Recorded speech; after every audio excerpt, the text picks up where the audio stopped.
और मानवता के सच्चे हितैषी डॉक्टर भीमराव अंबेडकर जी के महापरिनिर्वाण दिवस पर उन्हें श्रद्धांजलि देने के लिए इकट्ठे हुए हैं। बच्चों, महापरिनिर्वाण का मतलब समझते हैं आप? बताइए, बोलो।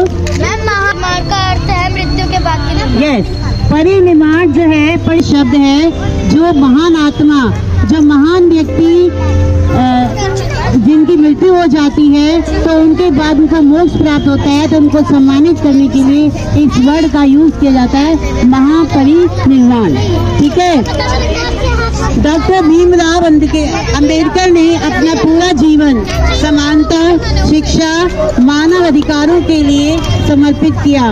उनका संदेश शिक्षित बनो, संगठित रहो और संघर्ष करो आज भी हमें प्रेरणा देता है।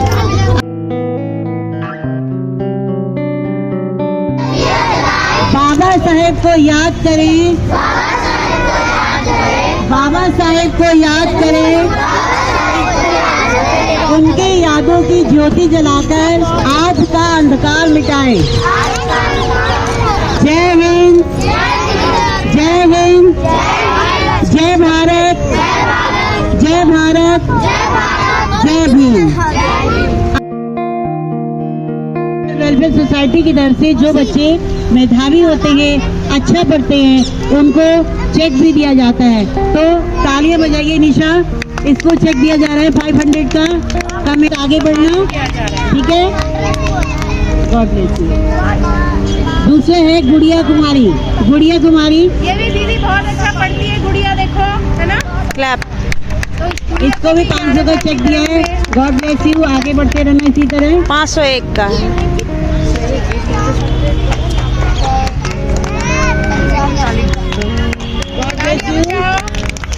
आप लोग भी इस तरह से पढ़ते रहिए, आगे बढ़ते रहिए। के बारे में क्विज का जो है क्विज हुई थी, उसमें हमारी साक्षी जो है उसने पार्टिसिपेशन किया और उसको इनाम मिला। आइए साक्षी।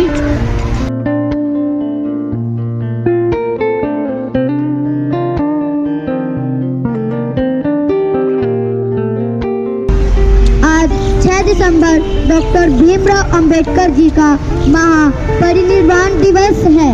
इस महान अवसर पर डॉक्टर भीमराव अंबेडकर जी के सम्मान में मैं कुछ शब्द कहने जा रही हूँ।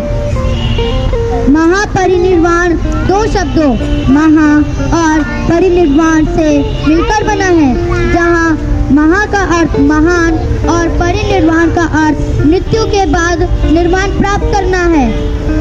यह बौद्ध धर्म एक प्रमुख सिद्धांतों में से एक है।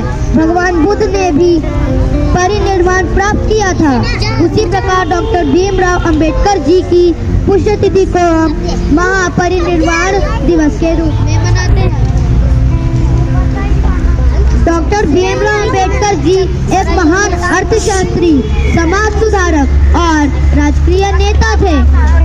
डॉक्टर बाबा साहेब जी ने जीवन भर दलितों के अधिकारों के लिए संघर्ष किया और उनके प्रयासी के लिए संघर्ष किया और उनके प्रयासों से भारत में दलितों को आरक्षण और सामाजिक समानता मिली।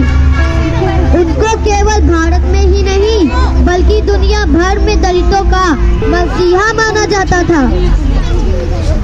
उन्होंने भारत के संविधान तैयार करने वाली समिति को नेतृत्व किया।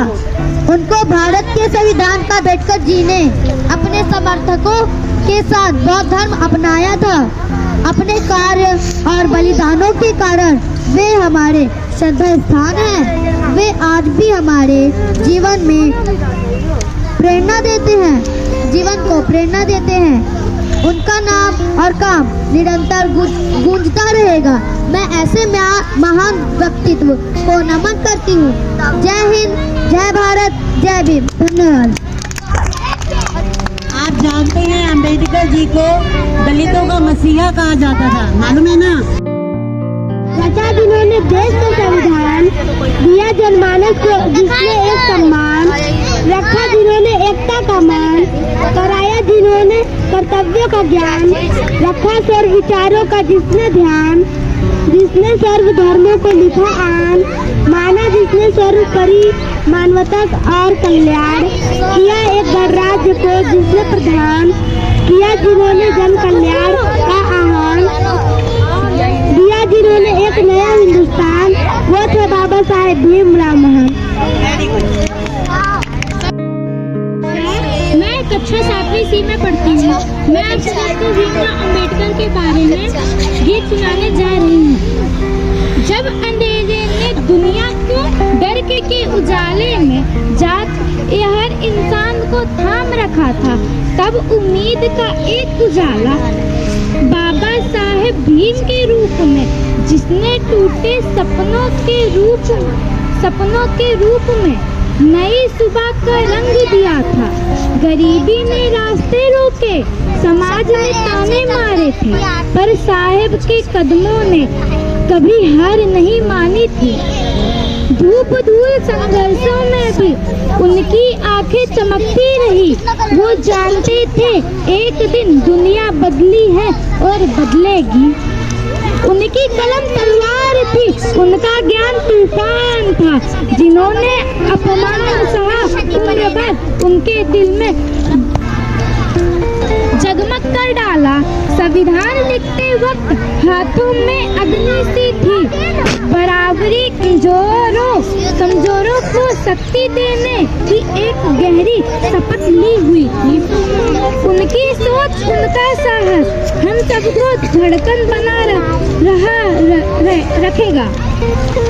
जब तक भारत जिंदा है, साहब का नाम जिंदा रहेगा। भीमराव अंबेडकर का प्रकाश सदियों तक जलेगा ऐसे ही, क्योंकि वो एक नाम नहीं, वो उम्मीदों की आखिरी सीमा थी।